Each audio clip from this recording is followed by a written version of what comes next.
What might they want from us? Well, let's go old school here and think in totally human terms. How pedestrian, I know.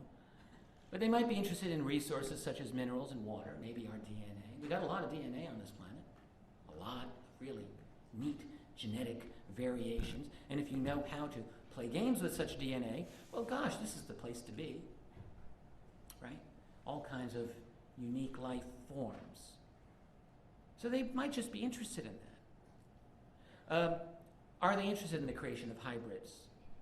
Are they just voyeurs or joyriders? I know that sounds funny, but really, it's entirely possible. They're not necessarily mature. Really? Are they? Are we more mature as a species than we were 2,000 or 3,000 years ago? Well, in some ways maybe, in some ways maybe not. I'm not willing to give them the credit yet. Certainly some of the accounts that have come out do not show them in the best possible light, to say the least. Are they helpers? Maybe, yeah. Some of them I think may be. Is there a spiritual component to this phenomenon? I think that there is, in the sense that there's what any physicist would say is a non-local element of our reality. You can call it spiritual dimension of our reality, and it does appear that these beings are interested in that. Yes, it does. But that doesn't mean it's good. Spiritual can be good, spiritual can be bad. And again, this is something we need to look at with a cold eye. We need to be objective and detached. And again, as I suggested, do they just live here? I think they do. Where are they, though? Well, maybe they're in orbit. They could be. Sort of describe that with elements of the secret space program. Do they live underground? This is an illustration from a book that I've recently published by a colleague, Dr. Richard Sauter. Many of you know Dr. Richard Sauter's work. He's, I would say, the premier, really the only major author on the topic of clandestine underground undersea bases. He's done some very good work. His latest book, called Hidden in Plain Sight, is a book that I published under my company, Keyhole Publishing. I think it's an excellent book. This is an illustration from it. It's a German drawing from the 1930s describing an underground vacuum tube shuttle system. Okay? One thing that he points out is that within purely human technology, we've had the ability for years to create massively large, sophisticated underground bases and tunnel systems. If you want to read that, I suggest you get acquainted with his book, Hidden in Plain Sight. Are they under the sea? Even under the seabed? Again, this is another illustration, by the way, from his book, done by a man contracted with the U.S. Navy in the 1960s. A man is still alive, Walter Korshner. To illustrate explicit Navy plans as they existed at that time to create undersea bases. You think impossible. It's not impossible. We have the capability, we have examples of massive undersea tunnels. We've got the Channel Tunnel going from Britain to France, of course. That's under 20 miles of seabed. Japan also has a tunnel that goes over 20 miles under the seabed. We know how to do it. Getting the oxygen, that's no big deal. We've had nuclear submarines for 50 years. What do? They take the oxygen out of the seawater. That's how they can stay submerged for 4 to 6 months at a time. The technology's been there. You extract the oxygen, you get a 5 megawatt nuclear reactor under the ground, under the ocean. You're basically set. The rest is filling in the blanks. Have we done it? Richard Sauter argues that we probably have. Have other beings done it? Well, I would assume it's within their capability. Certainly would be a great place to go if you want a totally secure environment. There are certainly a lot of water-based UFO sightings, as many people have pointed out. Tim Good is here in the audience, and he's written extensively about this. A number of people have talked about water-based UFO sightings. What many people are not familiar with is that an enormous percentage, possibly a majority of good UFO sightings, take place over or near large bodies of water. Or where are they? Are they among us? Do they live among us in some way? Do they look like us? Sounds like a science fiction movie, I know, but think about it. If you were an alien and you didn't look like us, you might want to get people who did look like us to merge.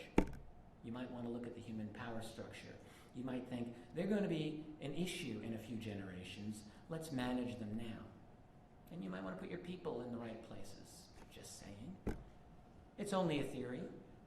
There are certainly no shortage of anecdotal evidence, strange stories of strange people who look human but don't seem like they are. You have to wonder. It's what I would do if I were an alien. How much time? What time is it? Anybody? I got 15 minutes. Let's see if I can do it. It's my eternal struggle against the clock. No matter how much time you give me, I take more. We're at a crossroads in our civilization. I think we all know this. How do we move forward to get to the truth, and how do we get beyond the truth into the next era that we all know we need to be in? The crossroads we're at now is that of freedom or that of global fascism, a world of truth or a world of fantasies. Either way is possible. The battle's being fought right now. The main battlefield, I would say, is the internet.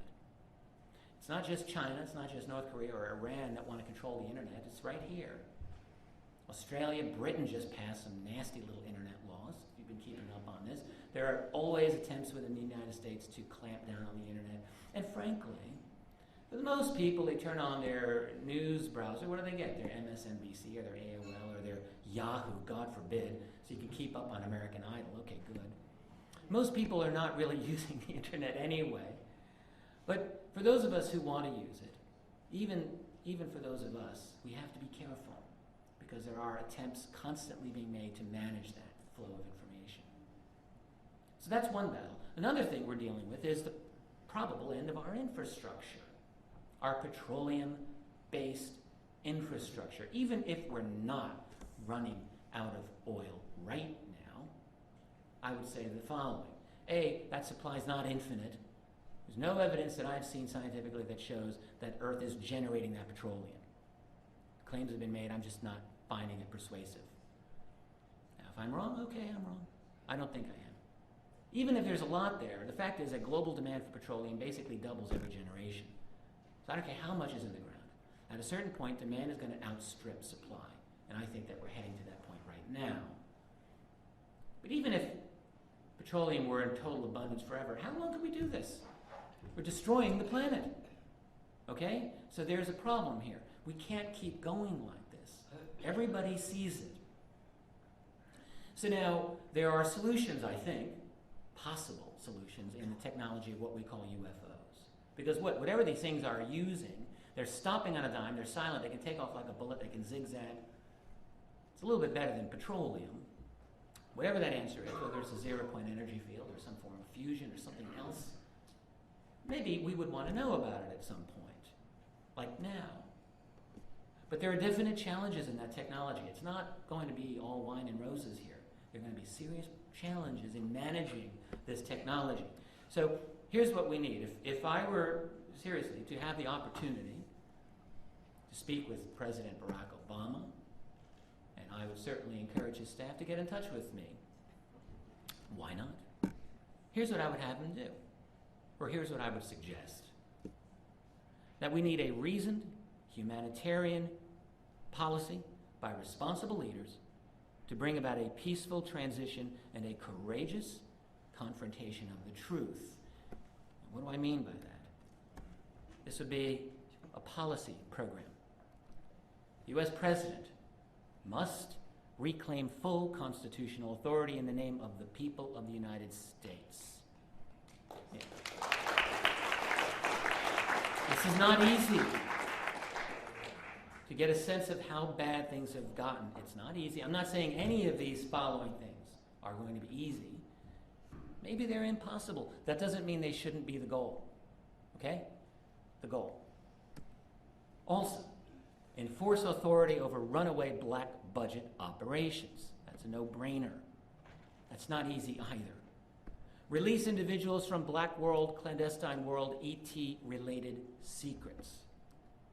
Establish open international collaboration on the full array of political, social, economic, cultural, religious issues, anything else of importance on an international scale.